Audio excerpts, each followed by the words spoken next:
Sir అలాగే మిమ్మల్ని ఇంకోటి అడగాలి. ఇప్పుడు బ్రహ్మం గారు ఎక్కడ పుట్టారు, ఆయన కాలజ్ఞానం ఏమేమి రాశారు, ఒక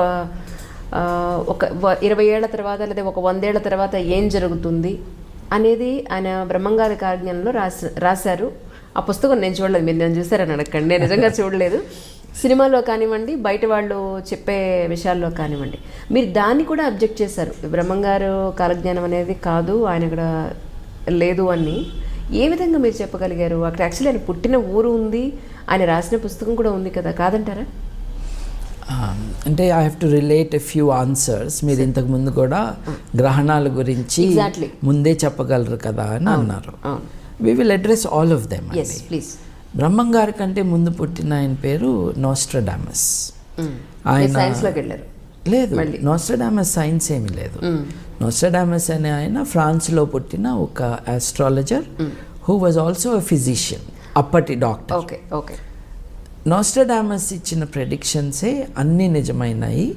ఆయన హిట్లర్ రాకను కూడా ముందే చెప్పాడు, ప్రపంచ యుద్ధాన్ని కూడా చెప్పేశాడు ఆయన. మీరు నమ్మారా ఆ విషయాన్ని? అదే చెప్తున్నాను. ఎలా సాధ్యం అవుతుంది, ఎప్పుడు ఏది జరుగుతుంది అని ఇన్వెస్టిగేట్ చేశారు. నేను చేయలేదు, ఆల్రెడీ చేసిన వాళ్ళు ఉన్నారు.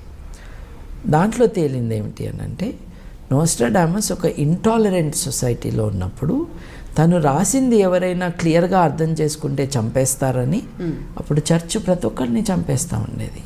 ఇప్పుడు ఆఫ్ఘనిస్తాన్లో కూర్చొని కవిత్వం రాస్తా అంటే వాళ్ళు కుదురుతుందా? తాలిబాన్ వాళ్ళు లేపేస్తారు. అట్లాంటి టెరబుల్ కండిషన్స్ ఫ్రాన్స్లో ఉండేవి. క్యాథలిక్ ప్రొటెస్టెంట్ ఐడెంటిటీస్తో ఇబ్బంది.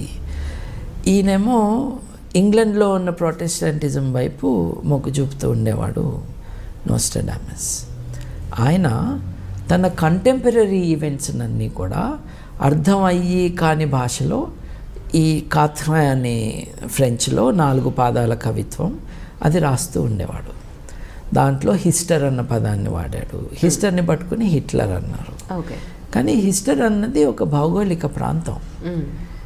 ఏదైనా విషయం జరిగితే ఆయన రాసిన దాంట్లో దీనికి సిమిలారిటీ ఉంటే దాన్ని దీనికి అన్వయించుకోవటం, అడాప్ట్ చేయటం అన్నది చేశారనమాట. ఫైనల్గా తేలింది ఏంటి అని అంటే, కంటెంపరీగా జరుగుతున్న విషయాలు ఇంతకుముందు జరిగిన విషయాల్ని తీసుకొచ్చి దాన్ని ఫ్యూచర్లో మాట్లాడినట్టుగా చెప్పారు అని. ఇది 9/11 గురించి కూడా ఆయన చెప్పాడు. 9/11 అని ఉంది అని ఆయన రాసిన దాంట్లో చెప్పారు. నిజంగా నోస్ట్రడామస్ 9/11 రాశాడు. కానీ 9/11 అంటే అర్థం ఏంటి? 9/11 అంటే అర్థం 9th month September 11th date అని కాదండి. 911 ఇయర్ అండి, అంతే. ఆయన క్లియర్గా 9/11 అని రాస్తే నువ్వు దాన్ని అంతా వేరే అర్థాలు చెప్పటం దేనికి? అర్థం చేసుకున్నది. ద ఇయర్ 911లో Normans, north people will attack అని ఈయన రాశాడు. But they have already attacked కదా, ఈయన 1500లో కదా పుట్టింది. సో పాస్ట్నంతా ఫ్యూచర్గా రాశాడు ఆయన, భయమేసి చంపేస్తారని. సో దీన్ని 9/11గా ఇది అన్వయించారు కదా. యాక్చువల్లీ ఒక Canadian research student, PhD scholar, ఆయన ప్రాఫెసీస్ మీద తన పిహెచ్డి, ఫ్యూచర్ చెప్పటం ఇదంతా దాని మీద పిహెచ్డి అయింది. దాంట్లో తమాషాగా ఈయన తను ఒక ప్రెడిక్షన్ రాశాడు. రాసి నోస్ట్రడామస్ చెప్పాడు అని రాశాడు. సో 9/11 అటాక్ జరిగినప్పుడు చూడు నోస్ట్రడామస్ అప్పుడే చెప్పాడు అని అందరు మొదలుపెట్టారు. నేను రాశాను ఆయన పేరుతో అని అతను ఇప్పుడు రివీల్ చేశాడు ఆ ప్రెడిక్షన్ని, సో కాల్ ప్రెడిక్షన్ని. అలాగే డిఫరెంట్ అదర్ వర్డ్స్ బై నోస్ట్రడామస్ని ప్రతి డిజాస్టర్కి అన్వయించుకోవటానికి ప్రయత్నం చేశారు. ఎటువంటి ప్రయత్నం అంటే, నోస్ట్రడామస్ అన్నదే నిజమైందని మొదటి ప్రపంచ యుద్ధంలో చెప్పారు. రెండో ప్రపంచ యుద్ధానికి కూడా అదే పట్టుకొచ్చి ఇదిగో చెప్పాడని అన్నారు.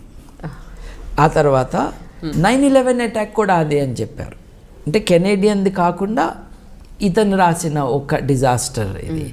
ఆకాశం నుండి ఒక జాయింట్ బర్డ్ విల్ కమ్ అని ఏదో ఒకటి ఉందన్నమాట. అంటే విమానాలు జాయింట్ బర్డ్ కాబట్టి అవి వచ్చేసి అటాక్ చేసినాయి అని దాన్ని అన్వయించారు. ఆయన 3 చెప్పాడా, 1 చెప్పాడా, అసలు దీని గురించి చెప్పనే లేదా? ఇటువంటి ప్రశ్నలు లేవు. సో ఇవన్నీ మానవ కల్పితాలే, మన అన్వయించుకోవటం. మీరు బ్రహ్మంగారి గురించి అడిగారు. నేను అనేది ఏంటంటే అంత గొప్ప మనిషిని మహిమలతో కట్టివేయద్దు అని. ఓకే. బ్రహ్మంగారు probably the only social scientist of the day. ఆయనకు ముందు సోషల్ రిఫార్మర్స్ ఉన్నారు. ఇప్పుడు మనం సోషల్ రిఫార్మర్స్ అంటే శంకరాచార్యుల వారు ఆయన ఫిలాసఫర్ అండ్ సోషల్ రిఫార్మర్. ఆయన ముందు కాదు కానీ జీవితాంతంలో చండాలుల్లో కూడా దేవుణ్ణి చూశాడు కదా. తప్పుకో అంటే ఆయన నాలో ఆత్మనా నన్నా తప్పుకోమన్నది, నాలో దేవుణ్ణా అని అడిగేటప్పటికీ ఆయన రియలైజ్ అయ్యాడు అని అన్నారు. సోషల్ రిఫార్మ్లో ఆ మేరకు ఆయన కాంట్రిబ్యూషన్ ఉంది. రామానుజాచార్యుల వారు ఉన్నారు. ఆయన అందరికీ యాక్సెస్ ఉండాలి, డివైన్ మెసేజ్ అని ఆయన చెప్పాడు. These are reformers. But Brahmam garu even more than a reformer. ఆయన ఆడపిల్లలు రజస్వల కాకముందే పెళ్లి చేసుకోవటం అన్నది తప్పు అని చెప్పాడు. కులాల ఈ డిస్టింక్షన్స్ అన్నవి ఉండకూడదు అన్నాడు. అన్ని మతాల వాళ్ళు కలిసి ఉండొచ్చు అని చెప్పాడు. So that is the reform aspect of him. But for me the fascinating aspect of Brahmam garu is not simply, though it is very important, not simply social reform but as a social scientist. Okay. ఈ developments ముందుకు వెళ్తే ఇంకా ఎటువంటి సమాజం వస్తుంది అని ఆయన imagine చేశాడు. ఇప్పుడు డచ్ కంపెనీ అని ఉంది, మనం దేన్నైతే ఈస్ట్ ఇండియా కంపెనీ అంటామో, ఈ డచ్ కంపెనీ అన్నది పులికాట్ లేక్ దగ్గర వాళ్ళ హెడ్ క్వార్టర్స్. అక్కడికి ఈయన కడప 250 కిలోమీటర్లు. ఇది చెన్నైకి దగ్గరలో ఉంటుంది. డచ్ వాళ్ళు they already went to Indonesia. వాళ్ళు 1600 సంవత్సరం 1602 నుండి 1605 వరకు వాళ్ళ ఈస్ట్ ఇండియా కంపెనీ వాళ్ళు పెట్టుకున్నారు డచ్ వాళ్ళు. ఇంగ్లీష్ వాళ్ళు 1600 సంవత్సరంలో రాణిగారి దగ్గర నుంచి ఎలిజబెత్ I నుంచి వాళ్ళ కంపెనీకి స్టాంప్ వేయించుకున్నారు. అంటే 1600 సంవత్సరంలోనే తెల్లవాళ్ళు మన దేశానికి రావటమే కాకుండా ఇక్కడ వ్యాపారం చేయటానికి, పెద్ద ఎత్తున వ్యాపారం చేయటానికి ఒక కంపెనీ పెట్టుకుని దాంట్లో పార్ట్నర్షిప్గా షేర్ హోల్డర్స్గా తెల్లవాళ్ళు బ్రిటిష్ వాళ్ళని చాలామందిని చేర్పించడం కూడా మనకు చరిత్ర చెప్తుంది.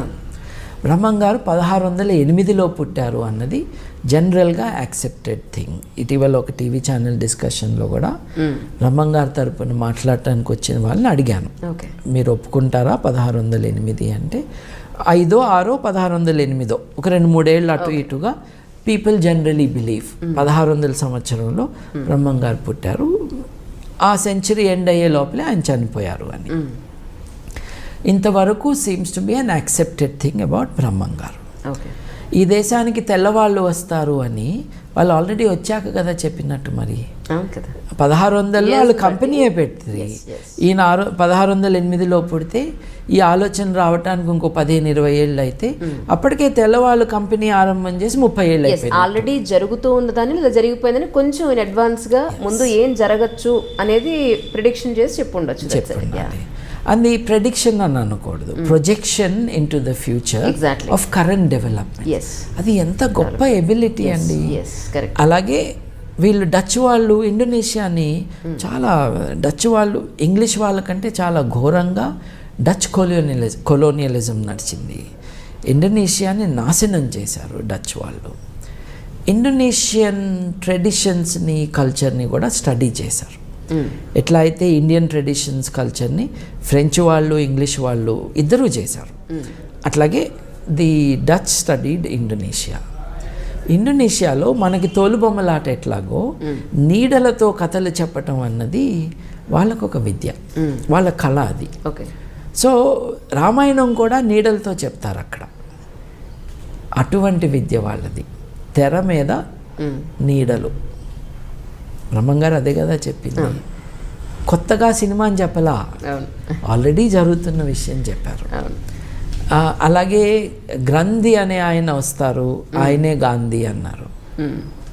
ఏమో నిజంగా గ్రంథి అనే ఆయన వస్తాడేమో ముందు గ్రంథి గాంధీ ఒకటి కాదుగా. But I don't think it is possible. It is not possible to divine the future. Science ప్రకారం కానీ ఇంకే విధంగా కానీ it is not possible to divine the future in this way. You can anticipate. ఒక ఫ్యూచరాలజిస్ట్గా టెక్నాలజీ ఇట్లా develop అవుతుంది, మీరు cinema హాల్కి వెళ్ళి సినిమా చూడక్కర్లేదు, సినిమానే మీ ఇంటికి వస్తుందని చెప్పచ్చు. టెక్నాలజీ వాట్ నెక్స్ట్ అనేది మనం ఆలోచిస్తాం. Absolutely. And that is social science. ఆ ఆస్పెక్ట్లో బ్రహ్మం garu is unparalleled in his ability to think and to create a human approach to all this. ఆడపిల్లలు ఎప్పుడు పెళ్లి చేసుకోవాలి దగ్గర నుంచి ఎవరెవరిని పెళ్లి చేసుకోవాలి దాకా, కులాలు అడ్డం రాకూడదంటము, మతం అడ్డం రాకూడదంటము, ఇవన్నీ గొప్ప విషయాలే కదా. అట్లాగే వితంతువులు కూడా రాజ్యాలు వెళ్తారు అని చెప్పటము. కానీ వితంతువులు రాజ్యాలు వెళ్తారు అన్నది ఆయన చెప్పినప్పుడు నా దృష్టిలో ఆడవాళ్ళకు కూడా మీరు ఈక్వాలిటీ ఇస్తే, వితంతువులను కూడా మీరు మనుషులుగా చూస్తే వాళ్ళు రాజ్యాలను కూడా ఏలగలరు అని ఆయన చెప్పటం. అదిగో ఇందిరాగాంధీ అన్నారు. అప్పటికి ఇండియా లేదు కదండి, అప్పుడు అన్ని చిన్న పిల్ల రాజ్యాలు కదా. ఇప్పుడు ఆయన ఉన్న దేశం కూడా, రాజ్యం కూడా ముస్లింలు పరిపాలిస్తున్న దేశం. సో ఇదంతా భారతదేశానికి అన్వయించుకుంటే ఎట్లా?